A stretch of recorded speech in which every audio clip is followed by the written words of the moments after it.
आइए बंधुओं, चर्चा करते हैं कुंभ राशि वाले जातकों के बारे में।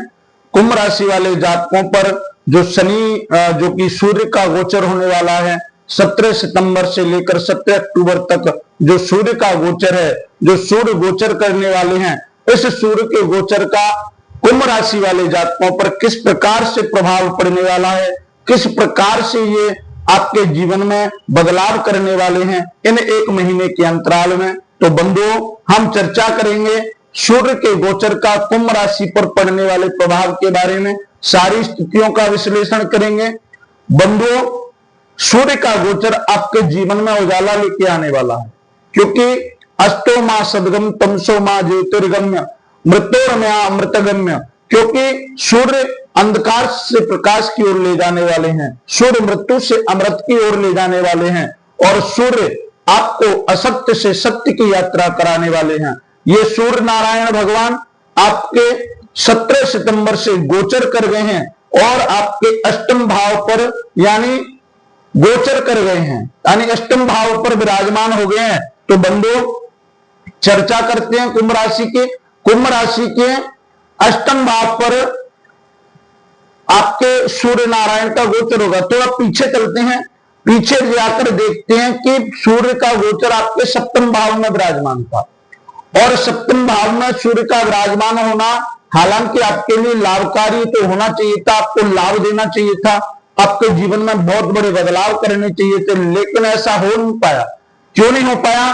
क्योंकि केतु के साथ सूर्य देव यहां विराजमान थे, सिंह राशि में विराजमान थे, और केतु और सूर्य दोनों ने मिलकर यहां पर केतु ने सूर्य को ग्रहण योग पर लगा दिया।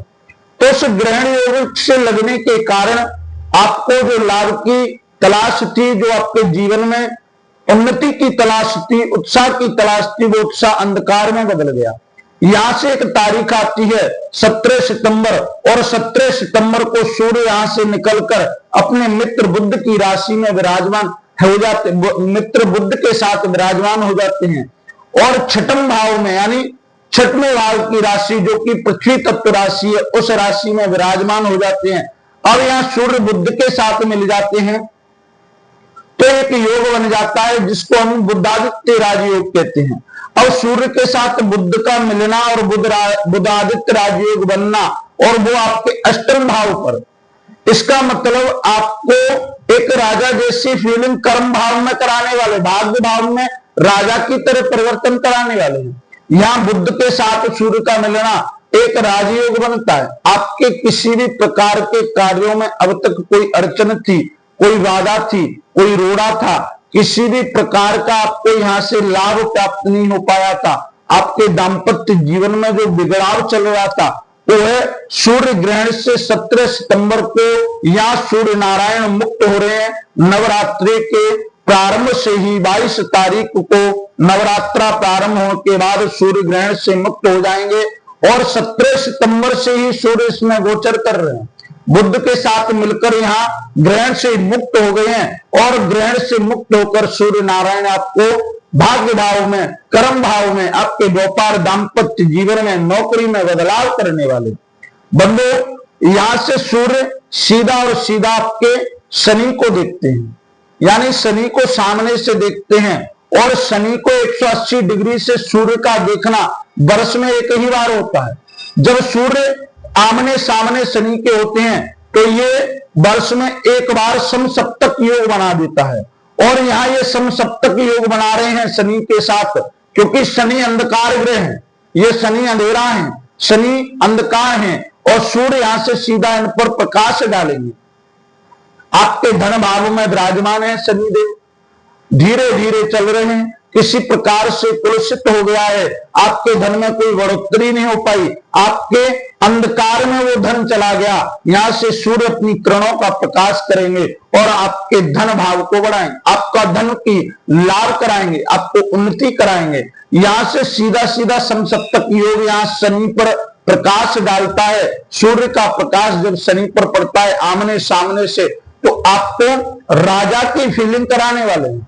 शनि एक अंधकार ग्रह है, शनि आपका धीरे चलने वाले ग्रह हैं, लेकिन सूर्य यहां से प्रकाश देंगे और आपके रास्ते में उजाला ही उजाला हो जाएगा, जिससे आप सरपट दौड़ना प्रारंभ करेंगे और सरपट दौड़ लगाएंगे, सरपट किसी कार्य को करेंगे, सरपट ही आप किसी भी व्यवसाय उन्नति को प्राप्त करके धन कमाने वाले हैं। आपके कुटुंब में, परिवार में किसी प्रकार की बाधाएं थी, अनबन चल रही थी, यहां से प्रकाश डाला जाएगा और वो अनबन समाप्त हो जाएगी। यहां से किसी भी प्रकार से आपके, क्योंकि शनि यहां 2 राशियों के स्वामी बने जाते हैं, यहां 10वें और 11वें के स्वामी बने जाते हैं, तो इन पर भी प्रभाव पड़ेगा। अब यहां से सूर्य प्रभाव डाल रहे हैं, आप किसी भी प्रकार के साध्य रोग से परेशान है, पीड़ा है, कष्ट है, तो सूर्य के पास उसका मरण है, क्योंकि प्रकाश के द्वारा ही आपको मरण मिलता है। प्रकाश यहां से आपके जीवन में पड़ेगा तो आपकी पीड़ा, आपका स्वास्थ्य, आपका जितना भी रोग था वो सब कुछ नष्ट होने वाला है। आपके जीवन में किसी भी प्रकार का व्यय बढ़ गया था, किसी व्यय को आप बीमारी में, पैसा आपका बीमारी में जा रहा था, आपका किसी अन्य कार्य में जा रहा था, लेकिन यहां से सूर्य नारायण सीधा सीधा प्रकाश डालकर आपको उस कर्ज को, उस बीमारी को, उस रोग को मिटाने वाले हैं। सीधा यहां से 10वें भाव के जो स्वामी है शनि, और शनि यहां प्रभाव डालते हैं, तो ये आपका व्यय और विदेश यात्रा का भाव है। यहाँ व्यय आपका बढ़ा हुआ था, उसको सूर्य के प्रकाश से व्यय को कम किया जाएगा। आपकी विदेश यात्रा में कोई अंधकार था, कोई रोड़ा था, कोई कार्य नहीं बन पाया था, आपके कागजात नहीं बन पाए, आपका कोई मित्र जो आपको विदेश ले जाने वाला था या विदेश में कोई आपका कार्य लगने वाला था वो नहीं लग पाया, लेकिन अब इस समय सूर्य इस प्रकार से एक योग बनाकर आपको इस कार्य में सफलता दिला सकते हैं। बंधु, सूर्य यहां से बुध के साथ मिलकर चलना प्रारंभ करेंगे, और बुध आपके क्या है? बुध आपका ज्ञान है, सूर्य आपका प्रकाश है, सूर्य आपका तेज है।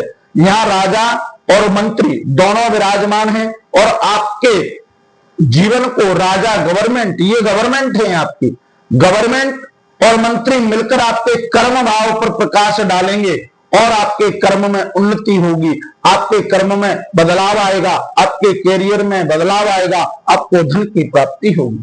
बंधु, जो जातक सूर्य नारायण को प्रसन्न करना चाहते हैं, इस प्रभाव से लाभ लेना चाहते हैं, वो सुबह ही सूर्य देव को अर्घ दें, सूर्य नारायण को सूर्य नमस्कार करें, इससे आपको पूर्णतः लाभ की प्राप्ति होगी। बंधु, जो जातक हमारे चैनल पर नए हैं, कृपा करके चैनल को सब्सक्राइब करें, वीडियो को लाइक करना ना भूलें।